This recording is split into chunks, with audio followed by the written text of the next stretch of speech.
আসন্ন উপজেলা পরিষদ নির্বাচনের আমি যে জায়গাটিতে দাঁড়িয়ে আছি বরিশালের হিজলা উপজেলার সরকারি পাইলট মাধ্যমিক বিদ্যালয়ের সংগতি। যদি একটু লক্ষ্য করেন তাহলে দেখতে পারবেন যে আমার সামনে মহিলা যে সারিটি রয়েছে সকাল 8টা থেকে এ পর্যন্ত ভোট গ্রহণ শুরু হয়েছে সকাল 8টায়। মহিলা সারিতে যদি দেখতে পাচ্ছেন তাহলে ব্যাপক ভোটার রয়েছে। একটু যদি লক্ষ্য করেন তাহলে আমার ডান সাইডে যে রয়েছে পুরুষ সারিটি, আসলে সকাল থেকে এ পর্যন্ত ব্যাপক পুরুষ মহিলা ভোটার রয়েছে হিজলা উপজেলার 49টি ভোট কেন্দ্রে। আমি বেশ কয়েকটি ভোট কেন্দ্র ঘুরে দেখেছি যে সকাল থেকে এ পর্যন্ত সুষ্ঠু সুন্দর নিরপেক্ষভাবে ভোট গ্রহণ চলছে।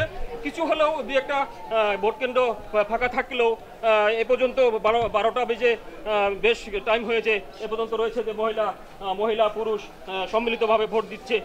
আরেকটু যদি লক্ষ্য করেন তাহলে আপনি দেখতে পারবেন যে ভোট কেন্দ্রগুলোতে এ পর্যন্ত বেশ মহিলাদের সারি রয়েছে সুষ্ঠু সুন্দর। আমি সাধারণ ভোটারদের সাথে কথা বলেছি, তারা আমাকে এমনটাই জানিয়েছেন যে সকাল থেকে এ পর্যন্ত সুন্দরভাবে তারা ভোট দিচ্ছে। এবং আমি নির্বাহী কর্মকর্তা হিজলা উপজেলা তাদের সাথে কথা বলেছি, তারা আমাকে এমনটাই জানিয়েছেন যে সকাল থেকে এ পর্যন্ত সুন্দরভাবে ভোট গ্রহণ চলছে।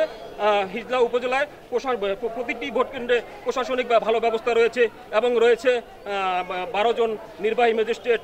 মিলন সর্দার, এশিয়ান টেলিভিশন, হিজলা উপজেলা।